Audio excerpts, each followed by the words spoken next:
This is Very Bold Radio and Podcast with your host, Steve Teel, bringing encouragement through God's Word and through inspiring interviews. Go to verybold.com for information and updates, and email steve@verybold.com. And now here's your host, Steve Teel. Steve Teel, Very Bold Radio and Podcast, already having a great time. Aaron Munson to my right. To his right is Nathan Dettmer. We've been chronicling these two guys and their baseball careers and their lives. We're not just going to talk baseball. Yeah, we'll talk some baseball. That's going to happen. But we want to hear about your lives. I even want to hear a little bit of Christmas talk, because I know the first time we had some Thanksgiving talk. I want some Christmas talk in here today. So both of these guys are professional baseball players and also local San Antonio heroes. Legends. Legends in the making. Yep. Legends in the making. That's more like it. Yep. That's more like it. Both of them graduated from San Antonio Johnson High School here. I say San Antonio just because we work with some with Johnson High School up in Buda, Kyle area. So, and they're also the Johnson Jaguars. Really? I didn't know that. It's a little bit frustrating. I don't know how two schools named exactly the same mascot. What color are they? They are black and gold. So at least there's a little difference. A little bit different. So anyway, both these guys, we got to gig them already. We got Coach Coriazzo. Speaking of Johnson High School, have you met Joey? Okay, Jojo.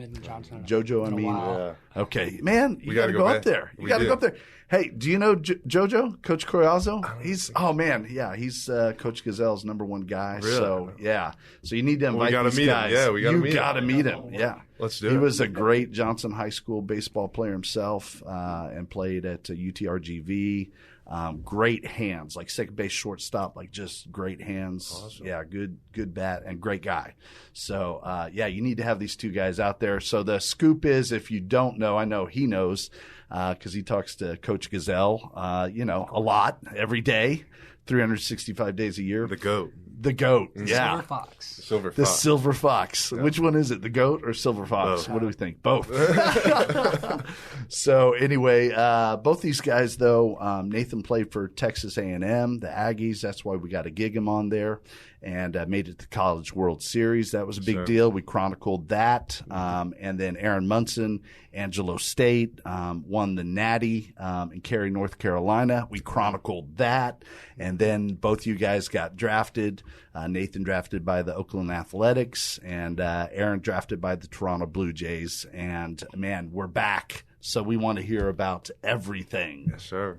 The good, the bad, and the ugly. So if there's any ugly, I don't know. Is there any ugly?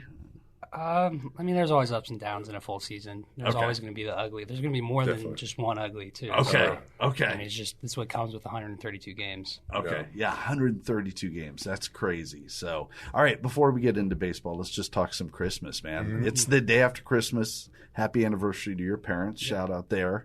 They're still kicking. They're still kicking. You said they're old very quietly earlier, but I heard that. I love it. We heard it. We're in the headset. Yeah. I love it. It was very subtle, very sly.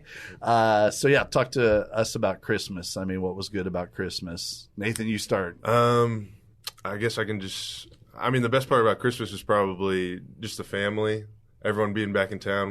Do you have to say that because your mom? They are watching right now. They are. They're literally in the studio. I feel obligated. I got to say that. If they weren't here, would you be saying something else right now? No. Maybe. No, but that is my favorite time because all five of us kids, we got totally different lives all over the state, everywhere, and it's nice to have everyone back. Okay. All right. That's cool. That's the nice answer, I guess. Okay. What's the next answer? The presents. The presents. The gifts. The food. Okay. The gifts. Right. Talk about the presents, because I feel like you guys, you got everything you want. You're both bonus babies. You got your money. You got your, what can somebody give you that, is a surprise or something special? What'd you get? My favorite thing was probably my mom helped me pick out a table. I got a kitchen table for my apartment. Dang, you are adulting. I'm adulting up in here. Yeah, we're getting old now. We're getting old now too. But now I don't have to eat standing up anymore. I can sit down. So that's a big deal. So that's hilarious. You mean you've not had a table at all, not even a poor one? No, I've been eating just right off the counter? Yeah, the kitchen counter, yeah. Okay, where'd you guys go for the table? Ashley's. Okay. All right. Yeah. It was nice. Okay. Do you have chairs? I do have chairs also. Okay. You can't forget that. Okay. Did that come with the table? Or? It did. It was a whole set. All They had a Christmas deal. We had to get it. We had to hop on that. We had to hop on. I love it. I love it. So is it already in College Station? It is there. I had it delivered right before I came here. You had it delivered. Dang. Mm-hmm. Do you have your first meal like at your table? Yeah, it was a big moment for me. It was a big moment. What was your first meal at the table? I think it was, honestly, because I was leaving the next day, I think it was pizza rolls. But it was still good. It was still good. Like the frozen kind, or like the frozen? The frozen. Okay. Yes, all right. Dang, man. But I was in a rush and I didn't have much left. I didn't want to go to the store, because I was leaving for a week. No apologies necessary. And it was delicious. Okay. All right. How many did you knock back? Whole thing. All of them. Okay. A good amount. What was the best gift you gave somebody? Did you do you guys give gifts? Like, have you transitioned to giving gifts to your parents? And yes, a little bit. A little bit. Yeah. A little bit. We try. All right. So, what was the best gift you gave to a sibling or to a parent? I got my mom a blanket, like a huge one that she wanted. Okay, she wanted it's called the coma inducer. Coma inducer. Yeah, oh my gosh, it's really nice. 1,000. They should have a number behind it. Coma inducer 1,000. They do need that. Okay, so she helped pick it out. She did. Yeah, she pretty much just said, "I want this," and it was easy for me. But she loved it. Are you a gift giver? I try to be. Yeah, I feel like I could be better. Okay, honestly. Right. Okay, all right, Aaron. Let's talk about Christmas for you. Did you get any good gifts that? How'd that work around the Munson household? I got a Zelle from my father for money, and that was that's nice. That's nice. Nathan's not complaining. Okay, that was my gift. That was my Christmas. That was your Christmas. Yeah. So Christmas morning, just you get notification. I read my Christmas card and says your present's electronic, and I look at my phone and it's like Zelle Robert Munson. That's awesome. Okay, all right. Yeah. What are you gonna do with that money? I don't know. Do you hold on to it or you save? Invest. I don't do any stocks. No. I don't Bitcoin. There you go. Okay. I don't know. It's just kind of sitting there. I haven't decided yet. Okay. So. All right. I got you. All right. You were referencing, what's the best thing about Christmas to you? And you were helping with the food category. But what's the best thing about Christmas to you? I would say family. And it's hard. That's what Christmas is all about, coming family, obviously celebrating the birth of Jesus Christ. But, being like a small family, it's just us three. So finally seeing other family come in. And we had 2 little ones this year. I don't know. What would I describe my nieces? They're cousins. Cousins?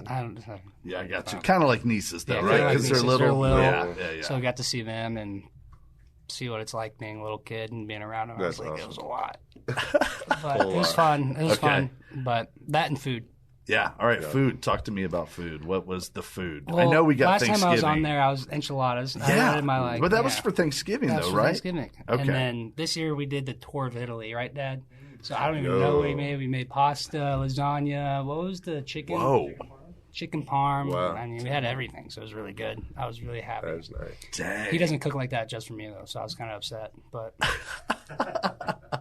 special occasion, yeah. Special occasion, Christmas for our Lord and Savior. That's right. Yeah, some chicken parm for the Lord. Nice. All right. What about, did you give any gifts? I gave him 2 Boot Barn gift cards. Dang, I feel like that's got some thought behind it. Yeah. You could have just given him cash right back, but you got a gift card? I got a gift card. I went in. Took me a whole 10 minutes. Took you a whole 10 minutes. Big investment. There was a line. We're busy. There was a line. There was a line. I did my time. It was worth it. You did your time. All right. Did you give some to your mom then? Or is that part of it? One each. Okay, one each. Okay, nice. All right. What do you think they're going to get with that? I'm not a Boot Barn aficionado, so it sounds like boots. New pair of Probably boots. Probably boots, though. And I don't know what mom's going to get. Whatever. Go on that side of the store, and she'll figure it out. She'll figure it out. Okay, that's awesome. All right. Any other Christmas? Did you guys get to church or anything? Yeah, we went to church. We went to CBC Northside up at Smithson Valley. Okay. So all right. We did that at 3 o'clock on Christmas Eve. Okay, how was that? It was good. Okay. It was a little different, not being in the big, huge CBC deal, or did you like it? Or? It's different, but we're still watching Dr. Ed. It's on the projector screen up there. Okay. It's just it's a lot closer, and I don't have to we don't have to deal with 30 minutes of traffic. It's crazy. Man, I do like that. Yeah, so. I do like that. We went an hour early to our service. You went an hour early. Dang. And they didn't even open the doors yet. There's people waiting outside. It was like Disney World a little bit. It is. That's like Disney World. For Jesus. Yeah, that is. Man, all right, how bad was the traffic coming out? Honestly, not bad. They're doing a lot of construction at the main site, but yeah, they opened it up, and it wasn't. We got out there pretty quick. Yeah. All right, man. This is a high pressure situation. What was like a point that Dr. Ed made that y'all remember, or anything that stood out? Or you can. I'm trying to help you. You can deflect and. He always has like these analogies. Yeah, he uses the analogies from like whatever something in his life. Mm-hmm. Okay. And he uses like 10 of them every single service, so it's hard to pick one out. That's impressive. Yeah. Oh, that's a good answer. That was a safe answer. I like when he talks about the wise men or the magi and all the gifts and the symbolism that they have. I like that. And the wood artifact that he had. That's I don't know exactly. It was his nativity scene. The nativity scene, but it was, where's it from? I don't know. It was really old. 1500s, they're saying off camera. So, okay. Something crazy. All right. Super old. That was impressive. Cool to see. You guys are like paying attention. We pay attention. We're getting older. We're getting older. We're adulting. Yeah. All right. He's got like furniture. How are you adulting? Yeah. Like, what's that look like for you, Aaron? I don't know. I'm living at my parents' house right now. So we're doing that. Nice. I mean, I'm only here 3-4 months of the year, so there's no need to go get an apartment or something. Right. And we're in the dead period right now, so we're not getting paid either, which people don't understand. Yeah, we don't. Like, help us to understand. So it's from Thanksgiving week all the way till New Year's, where there's like no contact, there's no pay.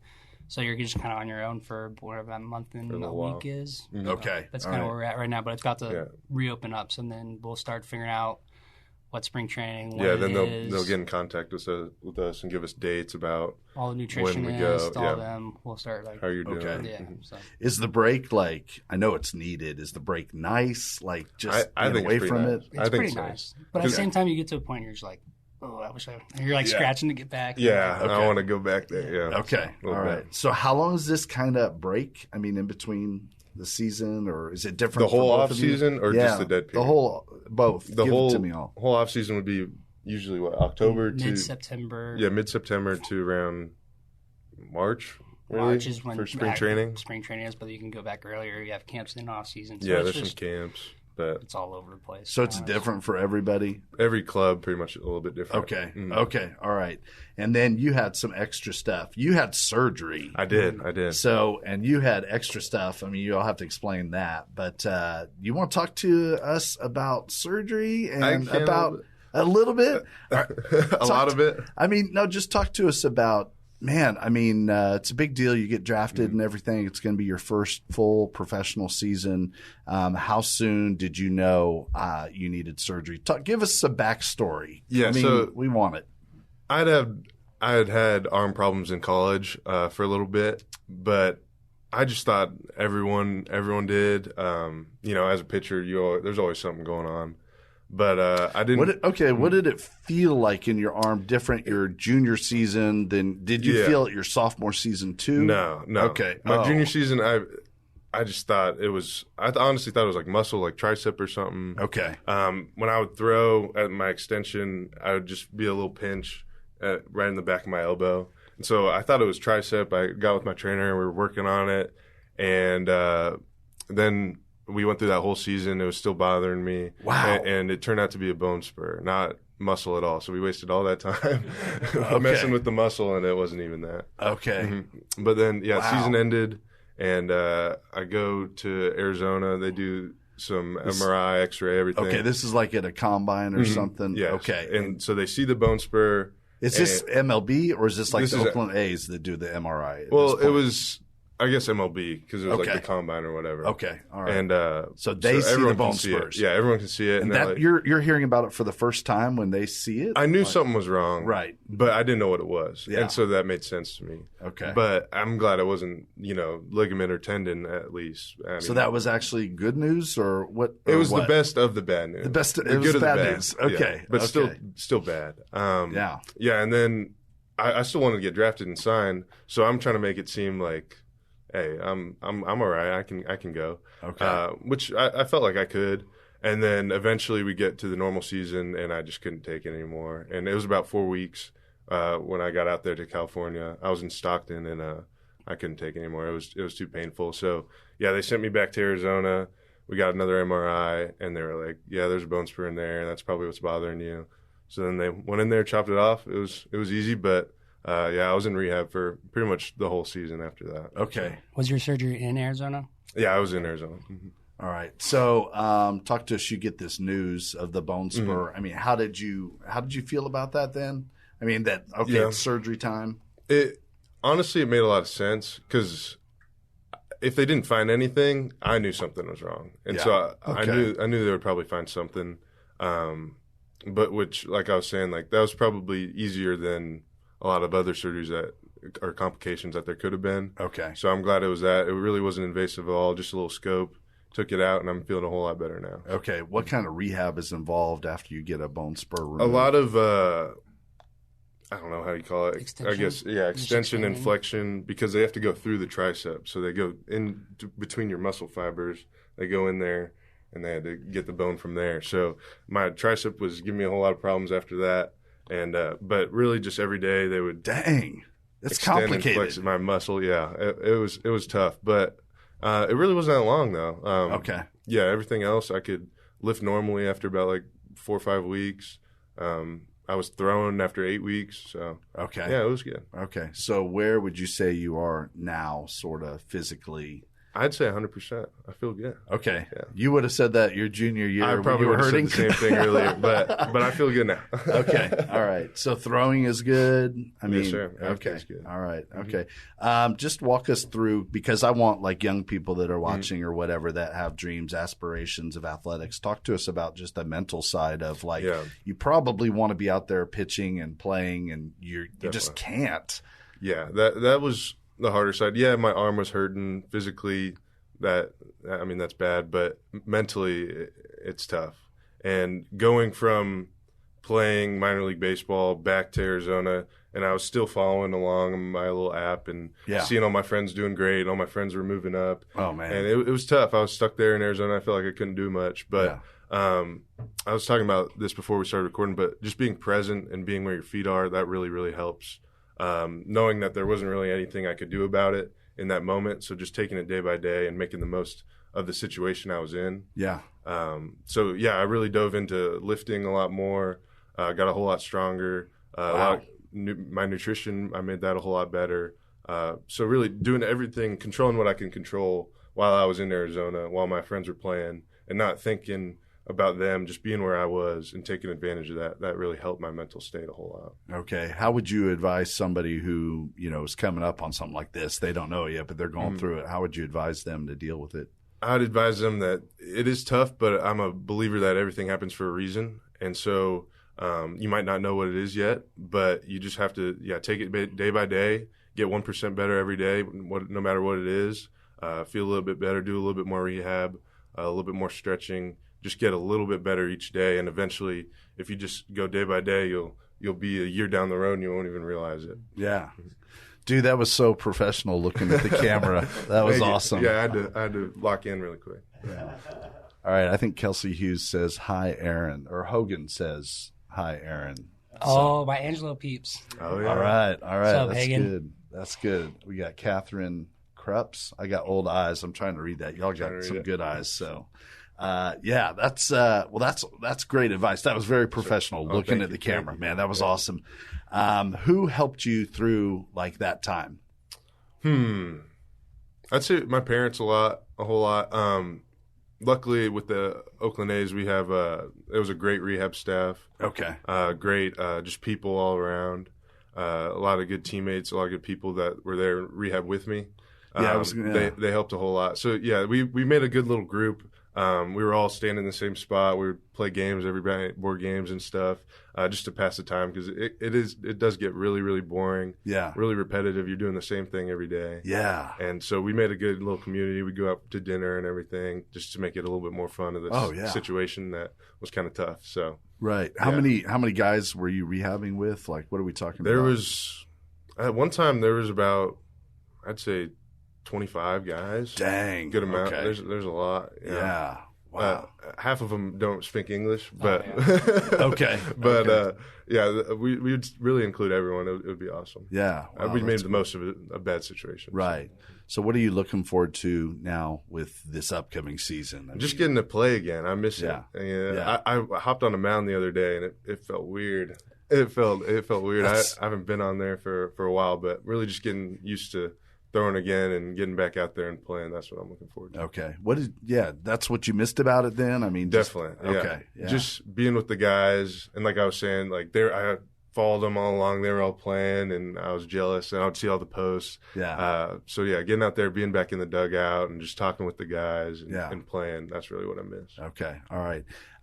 In any way, sorry, this is another just spotlight question. The spotlight question. I mean, did you feel like your faith was affected? Was it kind of the same just because you were in a hard place, or did it grow a little bit, or I'd say it definitely was. You got to be honest here. I'd say it was. Okay. Because obviously I have a plan in my head that isn't the same with God's, but my plan is, I'm just going to move up 1 month at a time, and I'm going to get in the big leagues next year, Right. But that's not God's plan. And everything, like I was saying, everything happens for a reason. And I went back to Arizona, had surgery on my elbow, and at that time I didn't know why, but I know He does. Yeah. And I really think that He did that because I needed some rest. It's like we've been going at it for 3 years now. For 3 years now, with just that little short rest between when we got drafted and when we were out there, So I was fully rested. Like I was saying, I got really strong. Yeah. Dove into lifting, dove into nutrition.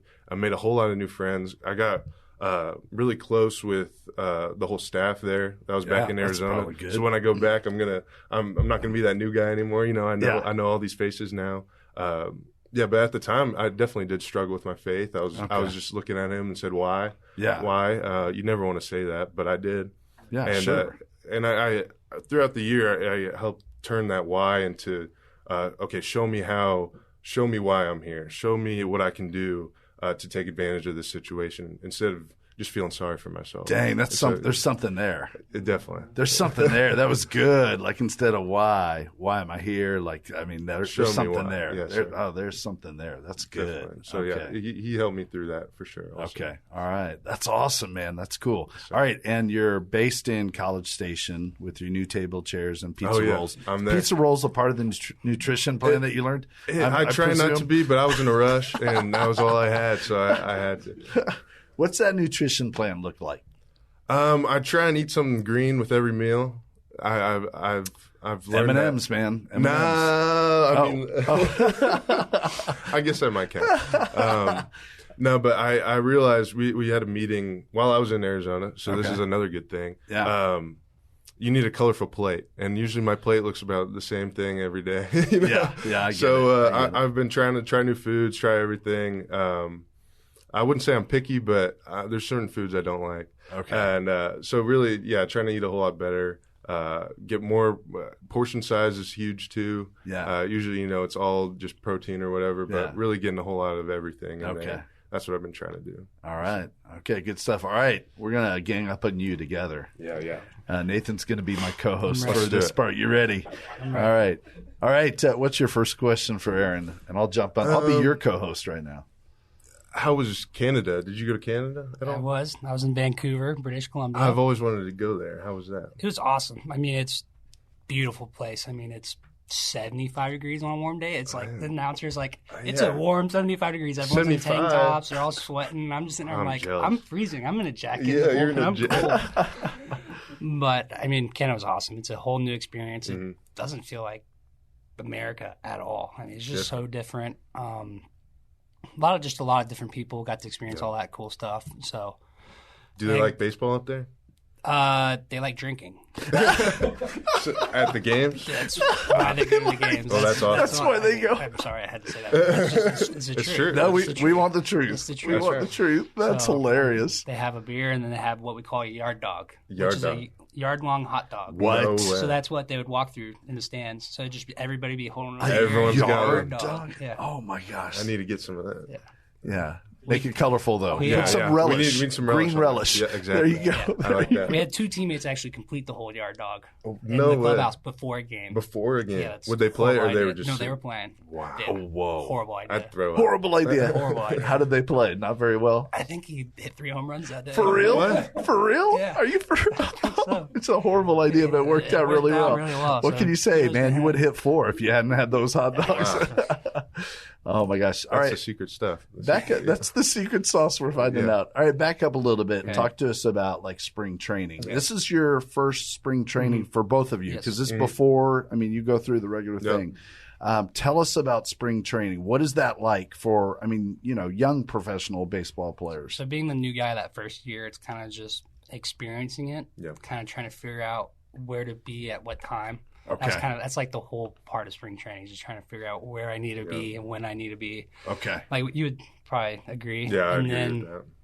It's I don't know. stressful a So little bit. for example, like very stressful. Okay, sorry to jump in, but like your morning, your day, because we like fans, we have no clue. We have no clue. So what does like a typical morning for spring training look like? Like you're up and you're awake, or your first meeting, or what? Like, So 6:45, wake up. okay. Which for us, we don't have like a living complex. We live at a hotel in Oldsmar. So it's about 20, 25 minutes away from the complex. So we all have to drive there. Usually breakfast around 8.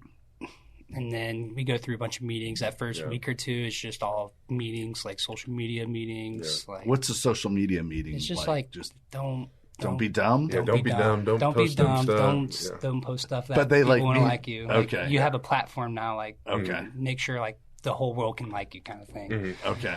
So it's just all those meetings. Yeah. A lot of boring meetings also. lot That of you just- just got to sit through. And, Okay. Yeah. Yeah. They're just covering the bases. Yeah, so they to speak. probably have to, like, legally. Yeah. You know? Yeah. And So so you're you're just- just kind of sitting there and then you can sign something. Yeah. You're kind of zoned out a little bit. A little bit. There's some All the interesting time. stuff. I'm always zoned out. Always zoned out. Especially now, it's like now we know the meetings, so now you just sit Oh, through man. it. It's like going through the same class over and over. Oh, and yeah. over. Yeah, So they now just you have just to kind of do you it. just kind of sit there, just be in attendance. Kind of. Yeah. Yeah. But There's some fun meetings, too. there is. Like there always what? is fun meetings. Like what? We had I don't know what to talk about. Just go to- no. There's some good ones.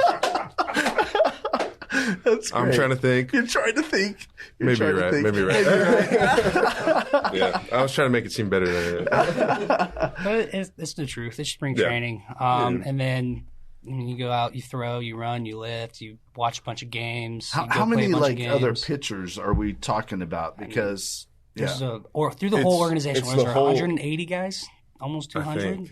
like, we're talking about pitchers. No, just talking about, like, the okay. whole, like, okay, 200. everyone. Okay, all right. That's And so pitchers was probably there's probably 25 guys per team, okay. 20 guys per team, and then you go through cuts. It's like high school and college ball. It's like Dang. you're going through cuts. People don't make it past like I don't know 2-3 Yeah, weeks in. each week, yeah. You have Oh, live man. ABs, bullpens, like all your coaches are watching you, and then you can hop in the games, which you're playing like the people around you. So for us, it's Clearwater, which is the Phillies, and then it's Tampa, New York, and then Lakeland, which is the Tigers. So those are the 3 teams we'll play during spring training. Okay. So then you're traveling through that.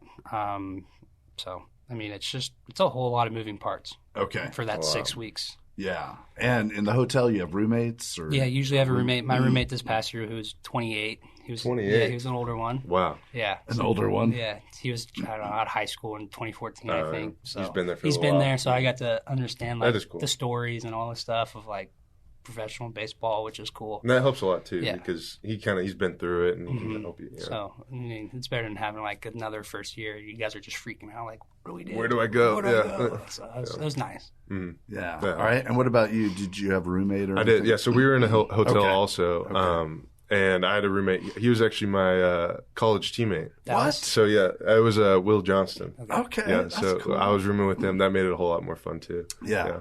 That was nice to go through it with them. Okay. Yeah. And same sort of experience of like you got to know where you got to be at what time and all that. Yeah, so sort of stuff. everyone in the whole organization was at one place, which, like he was saying, it can get a little stressful. But just I'd say the most scary part is just being where you're supposed to be at what time, and you want to get there early, and it gets a little hectic because everyone's doing the same thing. Okay. But yeah, it was a little stressful, but also a lot of fun. Spring training is a lot of fun too. Now, what is it like when you see other guys that you know, like getting cut, like from the organization or cut from where they're expected to be? From like the organization, released. Hey, you're done. Dang. What is that like when you see that happen? It's hard. I mean, at some point, someone's always going to tell you, like, baseball's over for you. Like, you're just not good enough anymore. And hopefully it's a lot longer than others. Yeah. So, I mean, most of the time they kind of have an idea. I mean, that's what it kind of seems like. Like they weren't playing, they weren't performing very well. Okay. So it's just, but it's at the same time, it's really sad. Like they'll come in, you can see some tears in their eyes. They're trying to keep together. They're cleaning out their locker. Yeah. And it's just sad. It's hard to watch because you're just like, that could be me any minute. Yeah, it is. Is that what it feels like? Like that's what it feels like, personally. Yeah. That's a tough way to live. You don't want to think about it too much. Yeah. How do you try to see past it? Yeah, how do you mentally handle that when, I mean, you have daily examples or whatever, people being released and just feeling, I mean, everything is so performance-based, it feels like. So how do you mentally stay tough on that? You got to have fun. Once you stop having fun, that's where it becomes a job. And when it becomes a job, that's when you start freaking out. You start worrying about, like, hey, like, do I have a spot here anymore? And then you start thinking about, what am I going to do after baseball? And it's just like everything. It just starts tumbling down. So you just got to focus on being present and having fun. Yeah, exactly. All right, what can you tell us about fun? What does fun look like? I mean, how do you stay if you're having a little rough spell or something during the season or whatever? How do you? It's gotta be lighthearted. Okay, I feel like you just gotta bring the energy. You gotta bring the smiles to the field. Like there's always that one guy, two guys on the team, like who can make anybody laugh. Definitely. Have that camaraderie, like in the clubhouse. Like just have fun. Are you one of those two guys? Just. Yeah. Like the class clown. Speak up. He was back in the day. Class clown, but now it's locker room clown, I guess you could say. Yeah. But you gotta have that. You gotta have those guys. You gotta have fun. You gotta make. You just gotta make it like you want to show up to the field every day. Exactly. Like, I don't show up to the field every day and be like, oh, I want to play baseball. It's more like I want to go hang out with my guys. Like, I want to go have fun. I want to go. I also think you have to be a goldfish. That's what some of my mom says, and I'm sure a lot of other people say, but just your mom. I think she came up with that. You came up with that. And Ted Lasso said that. Okay. Ted Lasso said that.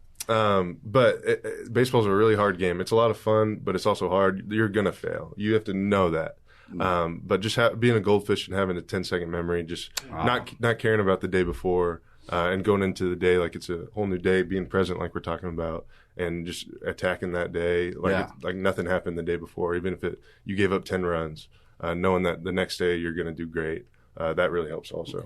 Yeah. That takes me back to one of our first interviews, I think, when like at the College World Series, you had a rough outing and then you wanted the ball, you came back, you forgot it, and then you just pitched lights out, I think, against Notre Dame or someone, right? Yeah, he knows. I was watching it. I was watching it on the way to Vermont. I remember that too. Yeah. I remember because your parents were hearing that. That's awesome. All right. So you go through spring training.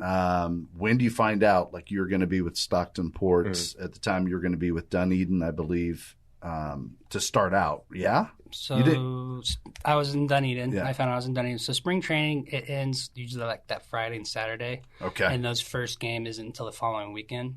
So usually you find out that Thursday, literally like the day or two before. It's pretty. Yeah. It's hey, you're with Dunedin. Like they'll put it on the TV. You'll see your name on the roster, and then they start figuring out like travel and all that stuff, which for us was 10 minutes down the road. So, which is nice. So it was just, hey, grab your stuff, go move into the apartment here in Dunedin. Wow. And you sit there, you practice for 2-3 days, and then the games start. Was this kind of where you felt like you would sort of be? So it's not like a surprise. It's kind of, okay, a little relief or not really? Because it was pretty much expected. It was relief knowing that I still had a job, which, I mean, it's always a relief at that point. But, I mean, that's what I expected. Usually first year guys, unless you're like the top 2-3 rounders, you're going to start in low A. Okay. You're going to start that first level. So I wasn't surprised whatsoever. I was just like, yes. Finally. Okay. Yeah. You can start playing for something now. And you kind of have an idea going through it. Yeah. Like they would put us in 4 groups. They wouldn't say what the 4 groups were, but you kind of you kind of know. Okay. But And then, finally they post it, and then you're like, okay, I'm going here. All right. How'd you feel about it when you saw that? And you're feeling stuff in your arms, so you're probably my not arm was pitching hurting. your best probably in spring training, I'm guessing. I had some rough patches, but also some good. Okay. It was a little bit. It was like that always, just with my arm. But yeah, we got the news. I was actually I was in Lowe as well, but I was with my 2 teammates from college. That's crazy. That was fun. And then we were in Arizona, and then we moved to Stockton, California, and we all drove. We took like a whole carpool. We were just following each other all the way from Arizona up to It's a Stockton. pretty good drive. It was fun. Yeah, it was long though, but it was cool. We stopped in LA or around there and just kind of. I'd never gone to the Pacific Ocean. Yeah, I never get in there. I put my foot in there. Yeah, just it's to cold. say I did. It was very cold. It's chilly. It was chilly. It's chilly out there. But that was a lot of fun too. Okay, all right. What about Stockton? Like, obviously, never been to Stockton. No, never been. There's one reason to go to Stockton. That's if you play minor league baseball. Exactly. That's about all you can do there. It was. I mean, there's not much, but the living conditions were pretty nice. They just made like a whole new apartment, hotel type deal for us, or not for us, but mostly for us. Gotcha. But that was pretty nice. And all you do is eat, sleep, play baseball, pretty much. Okay, at least for us. It's about And play golf on Mondays. Yeah. Is that what it is? On the off days. Okay, how's the golf game for both of y'all? I was I bad. could figure out the tee box, I'd be great. Yep. But when that driver's in the hand, that ball could go anywhere. And it goes towards houses a lot. Exactly. That's hilarious. Yep. Okay. I'm the same way. Well, I couldn't play for a while. I was getting decent during spring training, and then I had surgery and I couldn't play anymore. So now it's bad. It's bad. Okay, gotcha.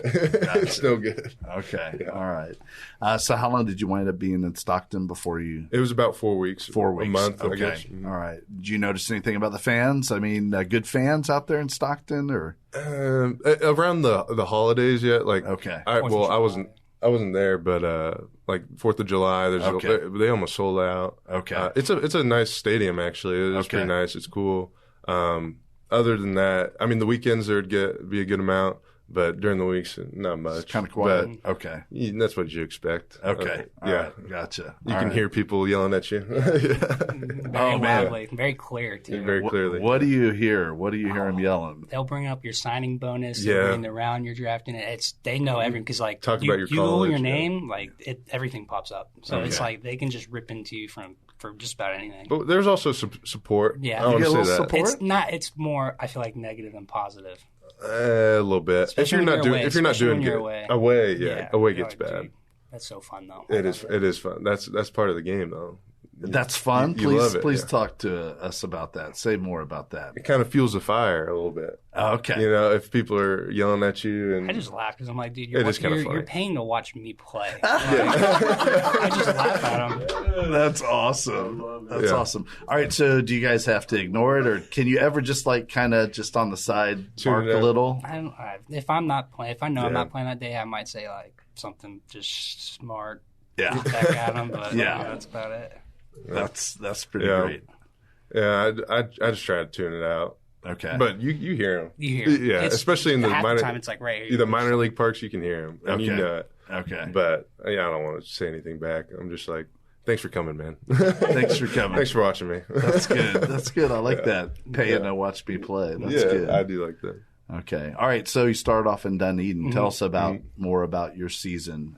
So how does it go in Dunedin? I didn't bring any stats this year or anything. I just want to hear from you guys. So Dunedin, it's an older community. Okay. So like, just imagine driving through a neighborhood, like an older community neighborhood, Yeah. and then a stadium pops up out of the ground. That's Okay. that's pretty much what Dunedin Okay. is. Yeah. It's like the inlet of Clearwater. So you have like a little, I don't know, little bay and then the ocean. Okay. And I mean, it was fun. We didn't get a whole lot of fans. I mean, as you can see, it was just an older crowd. So we'd probably get 100, 150 fans, maybe 200 on a good night. Okay. That's interesting. Man, that just doesn't sound like very many when even at Angelo State, I mean, you had Yeah, like, I yeah. had thousands of fans. thousands of fans. Yeah. I mean, It is Okay. different. That is different. It feels small because we in the Florida State League, we play all in our spring training facilities. So imagine these big old spring training stadiums and there's 200 fans. Yeah. So it feels like there's only 50. Yeah. Yeah, that's true. Yeah. But I mean, It was hot. That's all I can remember. It was hot every single day. Okay. Just working out there, going to throw at 3 o'clock for a 6:30 game. You're sitting there, you're just sweating. You're like, oh my god. And the AC in there is like 65. You're just sweat. You just feel like icicles are going down. Yeah. It was fun. I loved it. Florida's fun, but it was not as cool as Vancouver. I'll tell you that. Right now. That's true. Not as cool as what? Sorry. Vancouver. Oh, okay. Vancouver. Okay. Right. Vancouver, we had 5, 6, 7,000 fans at least 3-4 times a week. Dang. Okay. That's fun. I mean, they'll need an excuse to just get out and Yeah. go have a few cold ones. But That's true. I mean, that league was super fun. I've never been up towards the Pacific Northwest. Going through customs in and out every single trip. Oh, yeah. Oh. Going through forgot about Oregon and Washington. One of the 2 prettiest states I've ever seen. Washington and Oregon. Oregon. So. Okay. Man. All right. Well, can you tell us about what it was like? Did you anticipate you were going to get called up? I mean, this is a big deal. Mm-hmm. You're kind of coolly downplaying it a little bit, but it's kind of a big deal. So you kind of have an idea because, I mean, I was throwing well for, a good 5-6 weeks. You're just kind of sitting there like trying to do it over and over again until that time comes. So I kind of like it the way that they did it. It was an off day. I got my oil changed. I got my oil changed. I text my buddy. I was like, "Hey, we need to go throw." I took the day off before that Sunday off, so I need to throw on that Monday. And we get to the field. You do all your stuff. I'm throwing. I got the speaker out. We're playing. We're jamming, and then the music stops. I'm like, "Oh, that's weird." So I just keep throwing. Music stops again. I was like, "Oh, okay, whatever." Music stopped for the 3rd time. I finally ran over there, and I looked down. It was our manager, Jose Mayorga. He called me. I was like, did I do something wrong? Did I leave the gate open at the complex? Whatever. So he called me. He was like, hey, what are you doing? I was like, I'm throwing. He's like, I was wondering why you're ignoring me. Like, do you not want to go to Vancouver? I was like, that's how he told you. Oh, okay. So then, Slick. I got to say bye. Then I kind of Irish goodbye, which was nice. I didn't have to go through everybody. Because it was that off. Yeah, you're off. So I left that next morning. It was That's an Irish goodbye? Is that what you said? You Irish leave goodbye. and You don't leave, you don't tell anyone bye. Oh, you just go. Man. You just kind of go. So I had to grab all my stuff, pack up, and I had to go in my apartment and then pack everything into like 3 suitcases.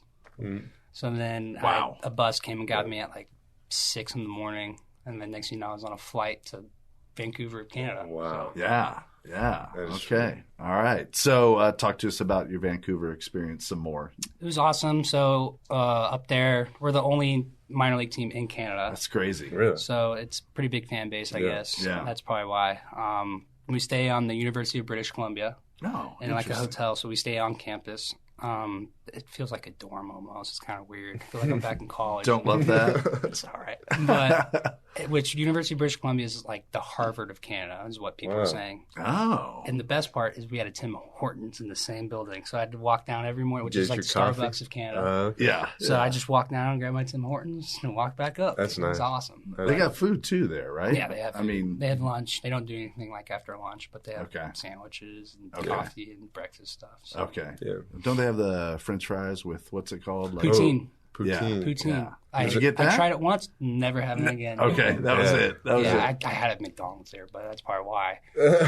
Which everything there is healthy. So all the food up there is healthy. The McDonald's actually tastes pretty good. Oh, Yeah, okay. So, they have something up there, I don't know. Just has everything. It's probably non-GMO. Yeah. So everything up there, it Probably. was like an actual burger I was eating too. Oh, yeah. So I had the poutine, which is fries, gravy, and some sort of cheese that's just good. just weird. And you just eat it and you're like, Have you had it? I haven't. Okay. But I don't really. You're not hyping it up. You're not hyping it up. It's not they're all like, you need to have the poutine. I was like, okay, finally. Okay, I had fine. it, and I was like, No good. No. I'm not having the poutine, man. Hey, Okay. I'll pass on that. I'll pass on it. All right. Well, tell us more just about the baseball aspect. How did it go in Vancouver for you with the Canadians? It went good for the first 3-4 weeks, and then it kind of just the whole long season, how long it has caught up to me. Yeah. I was just starting to like lose it mentally, lose it physically, and if you're not full 110% in a game, it's just a slide straight down. Like, Dang. It gets on you quick. Like next thing you know, there's 3 guys on, and you're like. You're blinking. You're like, what happened? I don't know. What happened. I don't remember. You kinda, so it's just you gotta be locked in because those guys are so good up there. Okay. Every level is a different I mean, it's a different step. So what is the difference like in talent or whatever? What is the difference? How do you just describe between low A and high A, like in the hitters? Low A, I would say, is a lot younger crowd. It's definitely for the Latin community that comes through and play professional baseball. They're all like 19, 18, 17 years old. They're young. They're still kind of trying to learn like an approach. Okay. So that like approach gets better once you go up. Yeah, they have talent, but their actual baseball skills haven't really been developed yet. Okay. Like you can see certain flashes, but they haven't honed in on their so discipline at the plate. They might swing a little freely. The mistakes aren't hit as hard. So when you go up, those mistakes are hit harder. They're hit farther. And then it's like the sliders just outside of the zone. They take it except for rather swinging through it. So then it's just like it almost seems like the zone just gets smaller because they cut off those edges. They're just waiting for their pitch kind of thing. So you're trying to. It's like it's playing chess with the batter. That's kind of what it is. And then when I heard it gets a double A, it gets even more of a chess game, and it just keeps going on. So, how do you learn chess of pitching at that level then? So you get a scouting report. Like you'll be like, hey, this guy swings first pitch 15% of the time, so just screw the first pitch fastball. So then that's strike one, unless you miss it, and then it's 0-1 or 1-0. So I mean, you get the whole scouting report. This guy can't hit a slider. This guy can't hit a fastball in. This guy can't hit a fastball up. So it's just, I mean, you know everything before you're going up there. It's just they have everything. I mean, everything 0-0 count, 0-2 count, 1-1 count. Wow. The key is you got to get ahead. Yeah. Because once you go down 1-0, 2-0, like you can't crawl your way back. Dang. You just hope they just like roll over on something or like get themselves out. Please. Yeah. Please. Hit it. Please. Get out.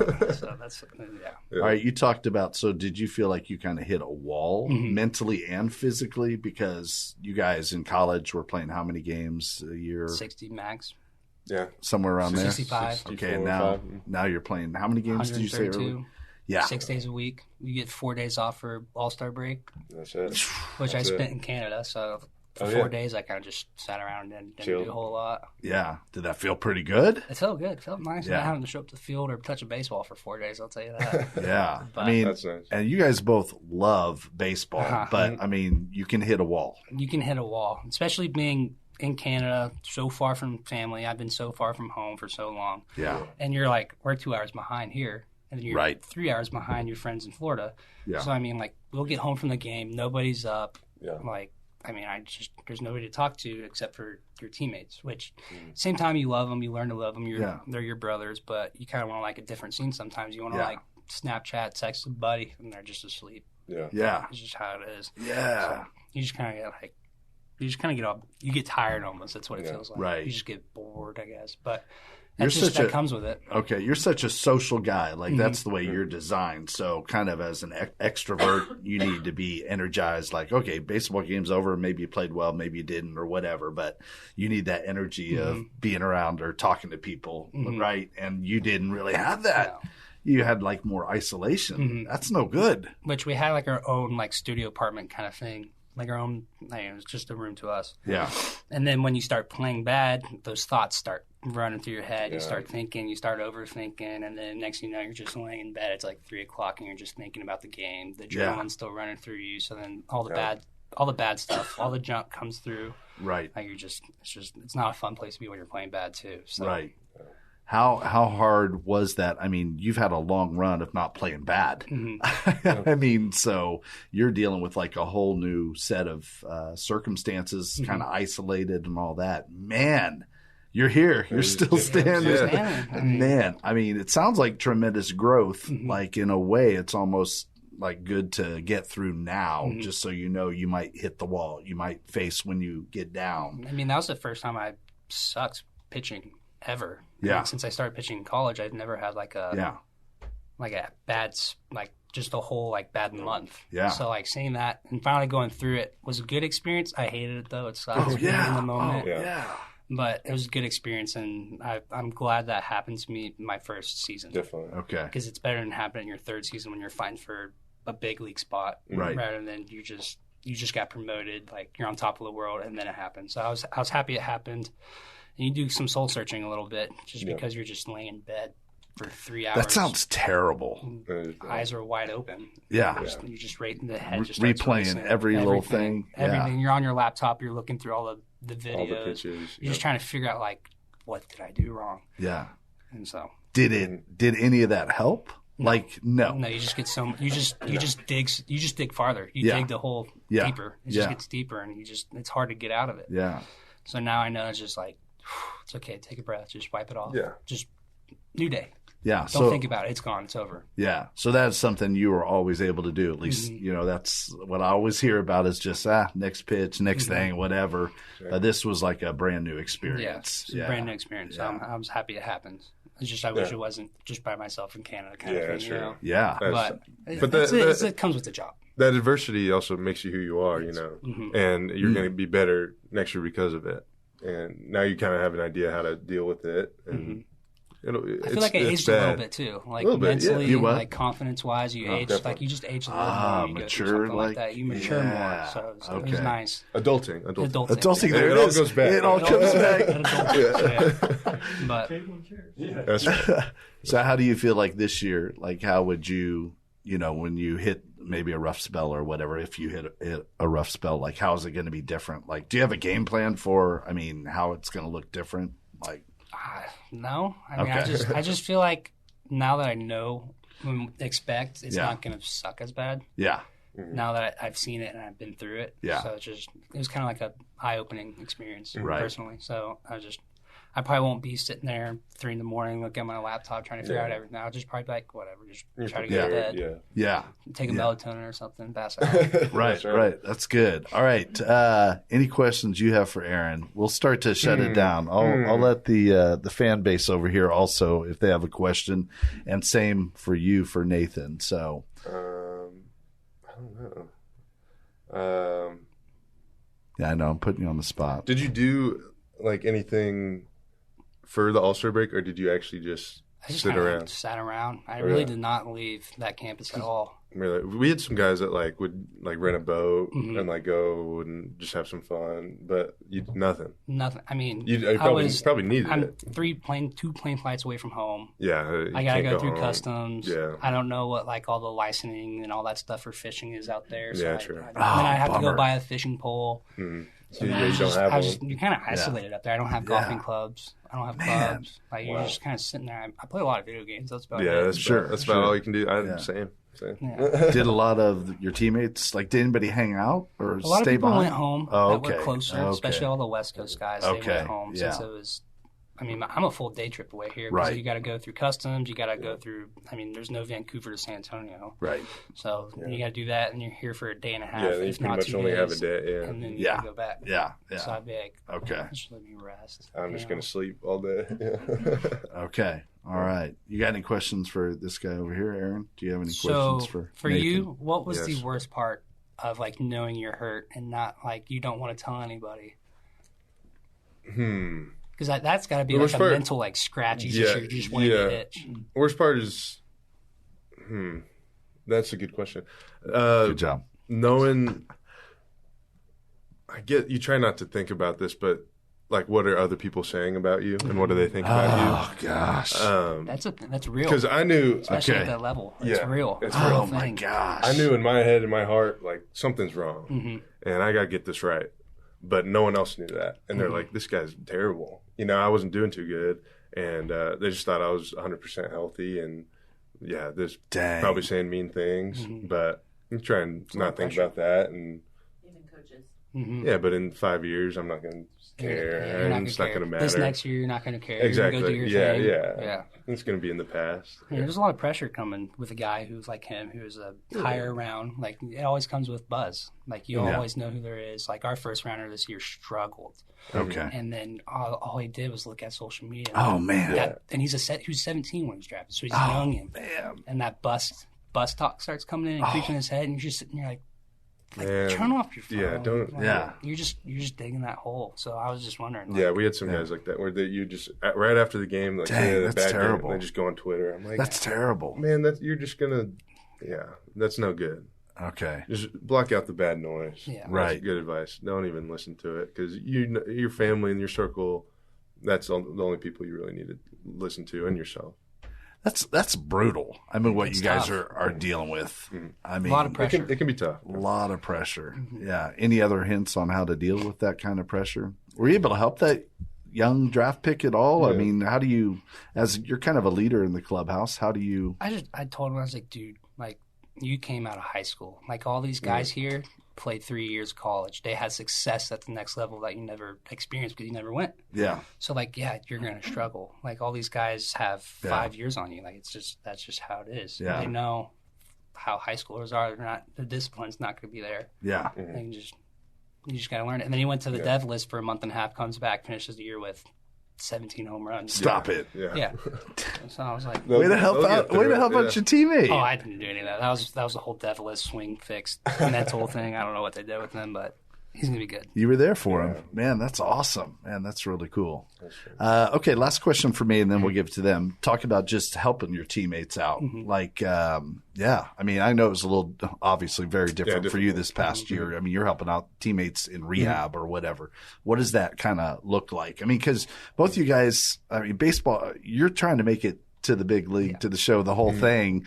But these guys are your brothers you talk about. So what does that look like, helping your teammates out, whether in rehab or whatever? Mine looked a little different than the actual baseball stuff, but like he was saying, there's a lot of young guys. So we had some injured high schoolers, a lot of the Latin community. They're 16, 17 years old sometimes. So there's a lot of guys that don't really know what they're doing for arm care or lifting or anything. And we're lucky enough to have gone through a whole college program with that. So we kind of have our own routine and we know what to do. So just helping out in the weight room and in the training room with all that, like I see guys trying to mess with bands and stuff and might not know what they're doing, but I can kind of show them what I was taught and what I do when my shoulder's barking or something, to kind of help that. So I was teaching some guys that. And in the weight room as well. Not everyone has that same training. We had one guy actually, on a barbell, when you put the plates on, you're supposed to take them off evenly so that the weights the same on both sides. One guy stacked up all on one side. He was just putting all the weight on one side. The barbell fell. Oh, no. Almost hit him in the head. Probably would have been terrible, but missed it luckily and smashed into a mirror. Oh, and my gosh. shattered the mirror. I felt so bad for him, but he didn't know. Yeah. And they no one was watching him, I guess, but he just felt terrible. But yeah, from now on, I was like, all right, be sure, we're on both sides. He's lifting in the corner. Everyone else is everyone's like, what's that guy doing? It was bad, but they just don't know, and they're just young, and helping guys like that. But I'm sure for you, it's probably different playing. I mean, everybody had their little down stint, like seeing all those guys just almost eat at their mind. Like you just see them like inside, they were different the next day, like after a bad outing or a bad few outings. So it was hard to watch that because you can see them, they're just eating at themselves. Yeah. So you always try to just keep it lighthearted. You try to joke with them. You try to just make them feel better about themselves. Kind of thing. Definitely. Yeah, that's good stuff. Yeah. You're still alive. You're still gonna pitch breathing, again. You're gonna be alright. You're gonna be like, hey, you know how many people will come suck at professional baseball? Want to come suck at professional baseball and take your spot? Yeah, want to be great. In the position you are right now. Like, exactly. Dude, you're fine. Like I've seen you who you are. It's good. That's Just good. because you had a bad 3 outings doesn't define you as a professional athlete. Right. That's right. That's good. Oh my gosh. Okay. Man, you guys understand the pressure of going through this stuff. Like, I mean, that is a fraternity because you go through it. If people are talking smack about you on social media or wherever or from the crowd, I mean, you guys understand that God, it just blows me away. The thick skin that you have to develop and learn. It's true. It's 90% mental. It is. It really is. Okay. Really is. Okay. All right. Let's see what the studio audience, if anybody has anything for us today. Brent? Well, you mentioned there could be any number of people watching, especially young ones. I'd like break down high school baseball to jump to college. What are the differences that y'all felt, not only competition, but yourself? And then from college at a high level to now even minor leagues, and then when y'all make it to big leagues, we'll talk about from the minor leagues to big leagues. But just because it's baseball. Somebody, how's it different? What's the difference at each level? And somebody younger saying, "What do I need to do?" Y'all follow? Yeah. Yes. All right. Good job projecting. I'm going to say it just in case the radio didn't pick it up. But great question by Brent. Just the difference between each level, high school to college, college to minor leagues, how like preparing somebody that is like, man, what's it going to be like? How's it different? So who wants to tackle this one first? I'll go if you. You got it. I'll piggyback. I'd say for biggest from high school to college was, at least as a pitcher, becoming in high school I considered myself a thrower, or that's what my coach would say, a thrower. Is that Gazelle or someone else? No, a college coach. Oh, college coach. Just some guy that throws hard and doesn't really have everything. He can just throw hard. Yeah. And then really turning from college, you have to turn into a pitcher and learning how to pitch and learning, like kind of like we were talking about earlier, when to throw what and what counts to throw what. That was the biggest jump for me, at least. Instead of because in high school you're gonna we were just throwing fastballs by guys, and you didn't really think anything about it. But these guys are really good in college, and so you got to learn what they don't like to hit, where to throw what. So that would be the biggest for me. And then going from college into the minor leagues, I haven't had much experience, but I'd say the biggest thing is now everyone's good. And it was similar in college, but even more so now. Everyone's good. Everyone's a good pitcher. Everyone has talent. So what is going to be your separator? And I think you have to figure that out. Figure out who you are as a pitcher, what makes you different than everyone else. Are you going to work a little bit harder, get 1% better? Are you going to stay after and watch film? Like, what are you going to do to get that separation? Because everyone's working hard. Everyone's doing that. But what's your 1%? That's good. Good. All right. Aaron, you got some piggybacking? So from high school to college, it's very scary. Stepping on campus, figuring out how the talent is. So I always be comfortable. Be yourself. Don't be someone you're not. Yeah. Be confident. Yeah. And be consistent. It's good stuff, man. God, you got your speech right there. So you want to be confident because it's scary because you don't know how you fit in college. You don't know how good you're going to be. Yeah. And for you to be confident as a freshman, as soon as you step on campus, people notice that. Coaches notice that. That's just how it is. And then be consistent. Obviously, wake up on time, go to class on time, do your lifts, do everything you need to do to get better. That's just how it is. It's that simple. I hate to say it, but it's that simple. That's good. You have to do those things in order to be successful at the next level. Yeah. And then college, for me, being a lower division, Division II athlete, huge step. Okay.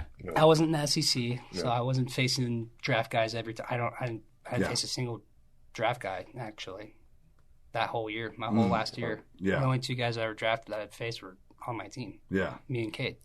So it was definitely a bigger step, which I struggle with my confidence because you're like, do I even belong? I haven't faced any sort of talent like this ever. Yeah. So I remember my first IVB, I'm sitting there I'm walking on the mound just shaking. I'm like, do I even belong here? Yeah. I don't think I threw a strike for the first 8 pitches. But you get over it. You start to learn who you are. You teach yourself to be confident. Yeah. You even fake it till you make it. Exactly. You have to believe. You have to believe if you're you good, don't, no one here. will. Yeah. So, and that was hard getting promoted too. You're also you get to the next step. You kind of go through that little similarity. Yeah. You're like, how am I going to perform here? You don't know. Yeah. So you gotta fake it till you make it. Yeah. That's right. I mean, I know some other high-level professional athletes, and it seems like no matter what step they are, sometimes that question is, do I belong? I mean, so how do you prepare for going into a situation having the mindset of I belong? I mean, how do you just got to go back. For what I've done, I've been playing baseball for 20 years almost now. Yeah. So it's I built my whole life for this. It's time to go out and just show it. Okay. Okay. Yeah. So. Yeah. But it's always in the back of your head. Okay. It's All always right. is. All right.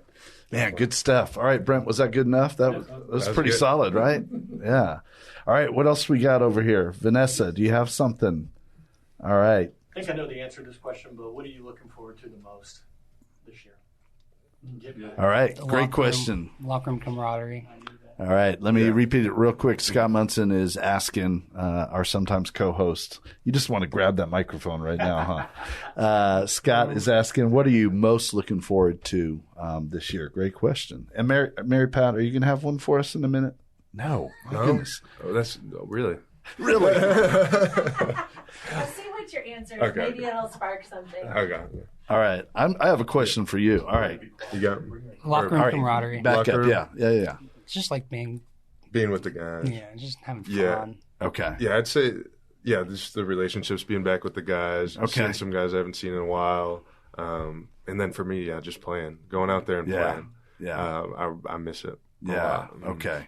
That's a good thing you do. I mean, both of you have been playing baseball all your lives. There's got to be some guys that are just burnt out. I mean, all the lessons, 365 days a year, the expectations, everything. Yeah. It's just not hard for me to imagine some guys just hit that permanent wall and just, have to walk away or just have to grind or whatever. So that's pretty great that, you're really genuinely looking forward to competing. I'm excited. Yeah. He's got a reason to be. He's been out for a little while. I know. It's been too long. I mean, so that helps in a way? Because he's been itching to play since the surgery happened. So. Yeah. Okay. All right. Anything else for you? Camaraderie. All right. How do you manage expectations? Now, you can give a very political answer, diplomatic, but I mean, I don't know what it's like do you expect okay, I'm going to start for you in Vancouver, but I want to move up, or am I hoping to make, what's the next club for you guys? AA for me. AA, and who's that? New Hampshire. Okay. I mean, how do you manage those kind of expectations? And same for you. I mean, do you think you'll be back in Stockton because you didn't get to pitch, or you just show up for spring training and see what happens? I have no idea, man. Help me out. Your guess is almost as good as ours. Okay, and mine is a terrible guess. So. But, I mean, for me, I'll probably be in Vancouver again, unless if I come out and I'm just a whole different person at spring training. Okay. Which could be. You never know. It's unlikely. But my goal is just one level here. That's good enough. That's pretty phenomenal. Just take that next step each year. Just take that next step. So you start in Vancouver, and hopefully you have success enough. Maybe you get to move up. Okay, I do have another question for you. I'm sorry. Because your dad happened to mention over lunch or something, and he didn't know what it meant, and I definitely didn't know what it meant, but he said something about maybe projecting +5 velo or something. He doesn't know what he's talking about. I don't know what that means. You don't know what that means? Oh my gosh, you remind me of, oh my gosh, some of my athletes. That's so funny. Okay. +5 velo? That would be nice. Yeah, that'd be sick. I want that. Okay. I want that. Okay. I might have got it wrong. He brags a lot. He brags a lot. I don't know what he's talking about half the time. Okay. All right. Okay. I'm gonna let that go. I probably heard him wrong. To be fair, he doesn't have a mic, so he could have said, "Steve, you got it wrong." So I probably did. So I'll get under the bus on that one. So okay. All right. Anything else on just managing expectations or anything? Okay. All right. How about you, Nathan? Yeah, it is tough, but like we were saying at the beginning, being where your feet are, really, really helps. You don't really want to think about that. I probably will end up back in Stockton, maybe. I'm hoping I don't. Okay. But just because I was hurt, I mean, and wherever I'm at, it's fine. Yeah. Like we were saying, it's the same game, no matter where you're at. Yeah. So just taking it one pitch at a time, one outing at a time, no matter where you're at, just doing what you do. And not feeling sorry for yourself. Oh man, I should be higher. Just no matter where you are, just taking it like that, and it'll take care of itself. Expect nothing, appreciate everything. Yeah, that's good too. Put that on a shirt. Put that on a shirt, right? That's a good one. We got lots of good ones. Remind me of the Oakland A's. Who comes after? Loe was in Stockton, California. Then High is in Lansing, Michigan. Okay. All right. The Lugnuts, or is that Lugnuts? That's okay. it. Okay. All right. And then where's it go after that? AA's in Midland, Texas, man. and then AAA's in Las Vegas. Okay. All right. For now. Yeah. For now. Until Las they have Vegas. to move. Yeah. Yeah. Okay. All right. Mary Pat, you can be very diplomatic on this question. I thought of a question. Oh, It's a okay. little- All right. Let's it's a hear your little question. Oh, okay. But how do y'all handle peer pressure of, you've got a lot of downtime, you have a lot of extra days off and things with drinking, smoking, vaping, dipping, tobacco, maybe sleeping around. You see a lot of athletes. There's some depth here. Athletes There's doing some depth. that. Look at this. like how do you deal with that, the peer pressure of seeing other people doing it and having fun and saying, hey, come on with me, or hey, do this, or it's one time, or Okay. All right. Big question. I'll give you all a few seconds while I repeat some of the question. That was really strong also. Man, y'all are killing it. Just peer pressure is the question. Just other people doing whatever choices they're making, and how do you make your decisions with that? If there's, we think about peer pressure usually like in high school, and then of course there's some in college, and you're making decisions and adulting. So how do you guys deal with that? The ultimate goal is to make the major leagues and to be a professional pitcher. For as long as I can. And I think what helps is like seeing those things and seeing people do those things. If that's not going to help me reach that goal, why should I do it? And why should it be a part of my life? So that really is what helps me. Oh, that's good. And it's in the back of my mind, like, should I really do this? Is that going to help me get there? Or is it just going to delay things? So that's what I think. Yeah, that's good. That's good. That was a big question, man. That was a big question. All right, what do you think? The career always becomes a factor at the end of the day. Yeah. But the peer pressure, none of those guys are really pressuring you. I mean, everyone's kind of at that age where they can't really go out. Yeah, we're old. We're old enough to understand. Mm-hmm. I mean, it's prevalent everywhere you go, every team. I mean, you're going to have those guys. It's just a matter of just not being a part of it, just not hanging out. I mean, I'll go out, I'll go grab a drink with some friends, like at dinner or something. Exactly. But as long as it's not like going out to nightclub 3-4 times a week. And then you gotta throw the next day. That's no good. Okay, that's good stuff. All right, that's good. Does that work? All right, that's good. All right. My last question bounces back to something you said earlier, and this is, I'll let you be as diplomatic as you want to be or something, but I feel like when we're talking about people doubting, them or whatever, I feel like you said even coaches. Yeah. So I don't know if we have to be diplomatic about that. I just mean in general. Yeah, in general, just like when how you're feeling. Yeah. He knew he was hurt. Yeah. And obviously his numbers were not reflecting. Good. Yeah. And I think people just thought he was including coaches. So a coach. So he's like trying to get support. Yeah. Without, really saying, hey, I think I may be hurt. Right. It's just like, okay, I just need to work harder, work better. Right. To please you, I don't know. Is that true? I mean, is there something y'all can speak to that? There's always that. Thanks. And everybody, the coordinators, like, why did we draft this guy? Like, it all comes. Like, I felt like I had that too. Like, when I came out, like, I had a rough 3-4 weeks. Like, I was a whole different pitcher. It feel like I was just struggling. And then I finally went back. I was like, hey, you know what? I'm gonna go back what I did with college. And then it started working out. But I was going through. I was like, it felt like the coaches didn't want to help me. It felt like the trainers didn't want to help me. It felt, you feel out of place. Yeah, kind of thing. Yeah. So you got to fight it. You just got to get past it and just work as hard as you can to get to that next step.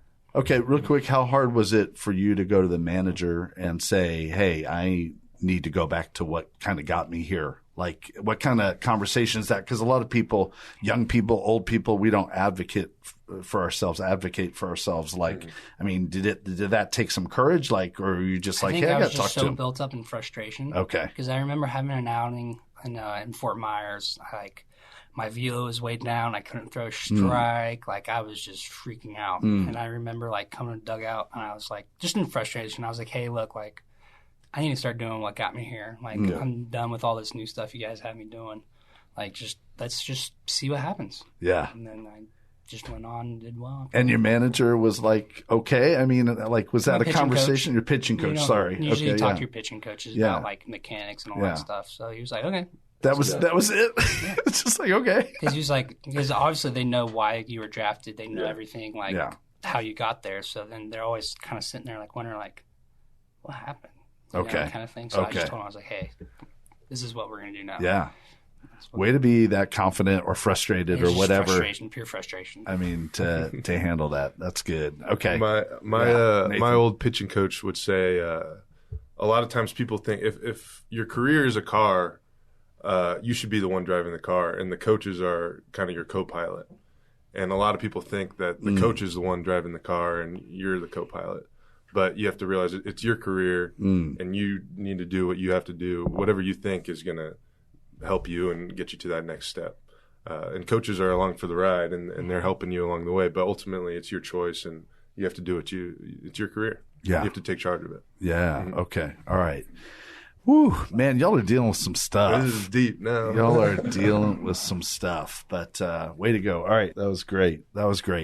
Well, I want to okay. I have one more question. Just baseball wise, like, is there something you want to work on? Like, never mind the organization saying, hey, we want you to do this or that. Is there something like, hey, I want to improve in this area? And then I'll ask you, Nathan, also. Just to get to that next level. To get to that next level is definitely just thinking while you're on the mound, not rushing through it, like thinking. Like, sometimes you get in there and it's just moving fast. Okay. Next thing you know, you're out of the inning. You're like, what happened? I have no idea. Yeah. So just taking that breath, kind of like figuring out how to get this guy out, not just trusting the catcher whole 100%, kind of just like take a step back and think like, okay, I just threw my fastball inside. Yeah. Like, what should I do now? Yeah. Like, how did he take it? How did he swing at it? How did the swing look? Was he late? Yeah. And sometimes you just get so caught up in how fast the game is now, being in professional baseball. It's just, you're not thinking. You're just like, oh, let's throw another fastball. And then it gets hit 110. You're like, huh. Yeah. He was just late on it. Yeah. That kind of thing. Okay. All right. Yeah. I'd say that also slowing the game down, having the ability to do that, and then also just being consistent. I mean, that's what every MLB big league pitcher is, just consistent. You know what you're going to get when you throw them out there. So just working on that and being consistent in everything you do off the field as well helps with that. Yeah. So, yeah, those two. Good stuff. All right. Anything else from you guys? Any other? Man, that's good. Did we cover it? That's it, yeah. All right. Hey, I really appreciate you guys. This is the day after Christmas. Appreciate you guys coming in.